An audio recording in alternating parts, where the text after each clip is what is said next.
ఉపాసకుడు మూడో చక్రంలోకి వెళ్ళగానే ఆవిడ మొత్తం విరిచేస్తూ పోతుంది. మనం ఏమనుకుంటామంటే ఏమిటోనండి ఈ ఉపాసన చేయడం మొదలెట్టినప్పుడు నాకు అన్నీ పోతున్నాయండి, కంగారు పడతాడు. పోతున్నాయనంటే నువ్వు మూడో చక్రంలోకి వెళ్ళావు, గుర్తుపెట్టుకోండి. కోల్పోతున్నాము అనంటే మూడో చక్రంలోకి వెళ్ళాము. ఏమీ కోల్పోలేదంటే ఇంకా అక్కడే ఉన్నాం, ఎక్కడ మొదలు పెట్టాము అక్కడే నిలబడుతున్నామని అర్థం. కాబట్టి కోల్పోవడం అంటూ జరిగే ఒక వ్యక్తి, అందుకనే ఒక ఉపాసకుడు అమ్మవారిని ఆరాధించేవాడు 2 చేతులు బయటికి ఓపెన్గా చేసి మొత్తం తీసేసుకో, శరీరమే నాది కాదు నీకు ఇచ్చేశాను, నీకు ప్రపంచం నాకు దూరం అయితేనేంటి, మనుషులు దూరం అయితేనేంటి, అన్ని దూరమైనా నాకు నష్టం లేదు అని కోరుకుంటాడు.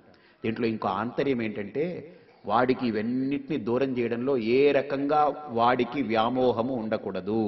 దేని పట్ల కించిత్తు కూడా వాడి మనస్సు నా మీద లగ్నం చేస్తున్నటువంటి నా కొడుకుకి ఆ మనస్సు నా పుత్రుడికి ఎక్కడ చలించి కింద పడకూడదు.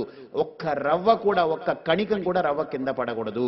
వాడి దృష్టి పరిపూర్ణంగా నా యందే లగ్నమై ఉండాలనేటువంటి ఆకాంక్ష ఆవిడది. అందుకనే మూడో చక్రంలో అలా పెడుతుంది. ఎప్పుడైతే మూడో చక్రము మనం దాటామనుకోండి, 4వ చక్రం. ఈ చక్రానికి పేరేంటి తెలుసా అండి? సర్వ సౌభాగ్యదాయక చక్రస్వామి. 3లో అన్నీ తీసేసింది, 4లో ఇవన్నీ ఇవ్వగలిగే ఆనందం కంటే సర్వ సౌభాగ్యాలను ఇవ్వగలిగినటువంటిది. అంటే డిస్ట్రక్షన్ ఉంటేనే కదా కన్స్ట్రక్షన్ వస్తుంది. ఇప్పుడు పాత ఇల్లు పాత పడిపోయిందండి, దాన్ని పగలగొట్టేసి ఇచ్చేసాం అనుకోండి, మంచి అపార్ట్మెంట్ కడతారు, మనకు 2 ఫ్లాట్లు అందరూ ఇస్తారు. 30-70 40-60 మాట్లాడుకుని బేరం కుదుర్చుకుని చేసుకుంటారు. కాబట్టి ఏ కన్స్ట్రక్షన్ రావాలన్నా డిస్ట్రక్షన్ అన్నమాట.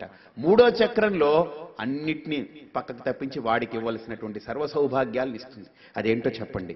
గుప్తతర యోగిని, సర్వ సంక్షోభిని, సర్వ విద్రావిని, సర్వాకర్షిణి, సర్వాహ్లాదిని, సర్వ సమ్మోహిని, సర్వస్తంభిని, సర్వజృంభిని, సర్వవశంకరి, సర్వరంజని, సర్వోన్మాదిని, సర్వార్థసాధికే, సర్వసంపత్తి పూరణి, సర్వమంత్రమయీ, సర్వద్వంద్వక్షయంకరి, సర్వసౌభాగ్యదాయక చక్రస్వామిని. అంటే సర్వ సౌభాగ్యము కావాలి అనంటే అన్నిటికంటే ముందేంటి? సర్వద్వంద్వ క్షయంకరి. ద్వంద్వాలన్నిటిని తీసేసి నిర్ద్వంద్వంగా చేసి వాడికి నిర్ద్వంద్వమైనటువంటి ఆనందాన్ని, సౌభాగ్యాన్ని ఆవిడ సమకూరుస్తుంది. ఇప్పుడు వాడిలో అమ్మవారు వేరు, వాడు వేరు కాదు. 4వ చక్రంలోకి వెళ్ళేటప్పటికి అభేదం, ద్వంద్వం పోయిందిగా. అమ్మ అమ్మ అమ్మ అన్నప్పుడు లోపల ఉండేది అమ్మ, బయట ఉండేది అమ్మ, పైన క్రింద అంతటా కూడా నిండి నిబిడీకృతమై ఉండేది అమ్మ. అందుకనే లలితా సహస్రనామంలో ఈ మంత్రానికి అర్థం ఏంటంటే వ్యాపిని వివిధాకార విద్యా విద్యాస్వరూపిణి.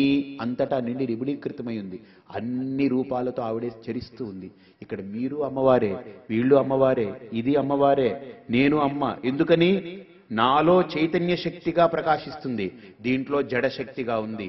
చిచ్చక్తి చేతనారూప, జడశక్తి జడాత్మిక, గాయత్రీ వ్యాహృతి సంధ్యా ద్విజబృంద నిషేవిత, తత్వాసన తత్వమయీ పంచకోశాంతర స్థిత, నిస్సీమ మహిమా నిత్య యవ్వనా మదశాలిని, మదఘూర్ణిత రక్తాక్షి, మదపాటలగండభూ, చందనద్రవ దిగ్దాంగి, చాంపేయ కుసుమ ప్రియా, కుశల కోమలాకార, కురుకుల్లా కులేశ్వరి, కులకుండాలయా కౌళ మార్గతత్పర సేవిత, కుమారగణనాదాంబ, తుష్టి పుష్టి మతిర్ధృతి, శాంతి స్వస్తిమతి, కాంతిర్నందిని విఘ్ననాశిని ఆవిడ.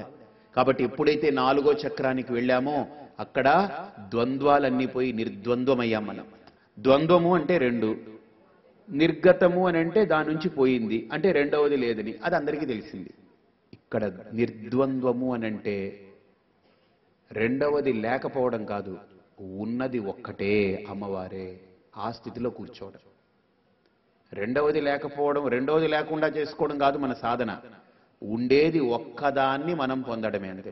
ఆ స్థితిని మనం చేరుకోవడం. కాబట్టి ఎప్పుడైతే ఈ 4వ చక్రాన్ని కూడా దాటామో 5వ చక్రం ఏం తెలుసా అండి? ఈ చక్రము సర్వార్థ సాధక చక్రం. అంటే ఇప్పుడు మనం ఆ ఏకత్వాన్ని పొందడానికి ఈ చక్రం పనిచేస్తుంది. ఎలాంటి చక్రం అది చెప్పండి? సంప్రదాయ యోగిని, సర్వసిద్ధిప్రదే, సర్వసంపత్ప్రదే, సర్వప్రియంకరీ, సర్వమంగళకారిణి, సర్వకామప్రదే, సర్వదుఃఖ విమోచని, సర్వమృత్యుప్రశమని, సర్వవిఘ్న నివారిణి, సర్వాంగసుందరీ, సర్వసౌభాగ్యదాయిని, సర్వార్థ సాధక చక్రస్వామిని. చూడండి ఇక్కడ ఏం చేసింది ఆవిడ? సర్వ దుఃఖ శమని, సర్వ మృత్యు ప్రశమని, సర్వ విఘ్న నివారిని అన్నిటినీ తీసేసింది ఆవిడ. ఇంకా మొత్తం మనకు దుఃఖం లేదు, మనకు మృత్యువు లేదు, జన్మ లేదు, ఇక ఏదీ లేకుండా మనకు జన్మ మరణాలని దాటించింది ఆవిడ. కానీ జన్మ మరణాలని దాటిస్తే జీవుడికి గతి ఉంటుంది, లోకాంతర ప్రాప్తి ఉంటుంది. కానీ లోకాంతర ప్రాప్తి కూడా కలగనివ్వకుండా ఇక్కడ మనల్ని ఆవిడ దగ్గరికి తీసుకెళ్లబోతుంది. అందుకని 5వ చక్రంలో అన్నిటినీ 3వ చక్రంలో తొలగించింది, 4వ చక్రంలో అన్నిటినీ ఇచ్చింది, 5వ చక్రంలో అన్నిటినీ ఇచ్చి అన్నింటినీ కూడా దాటి అన్నీ తానై ఉన్న స్థితి దగ్గరికి తీసుకెళ్తుంది ఆవిడ.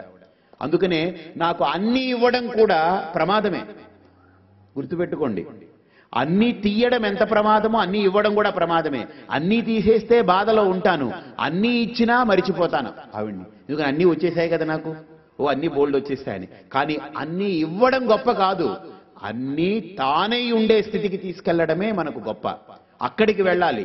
అందుకని 5వ చక్రము మనల్ని మెల్లగా నెడుతూ 6వ చక్రానికి తీసుకెళ్తుంది. ఆ 6వ చక్రం దగ్గర మనం చూస్తే మనకు చెప్తారు, కులోత్తీర్ణ యోగిని, సర్వజ్ఞే, సర్వశక్తే, సర్వైశ్వర్య ప్రదాయిని, సర్వజ్ఞానమయీ, సర్వవ్యాధి వినాశిని, సర్వాధారస్వరూపే, సర్వపాపహరే, సర్వానందమయీ, సర్వరక్షాస్వరూపిణి, సర్వేప్సిత ఫలప్రదే, సర్వరక్షాకర చక్రస్వామిని. ఈ 6వ చక్రంలోకి వెళ్ళగానే ఇవన్నీ మనకు లభించి సకల రక్ష మనకిస్తుంది. అర్థమైందా?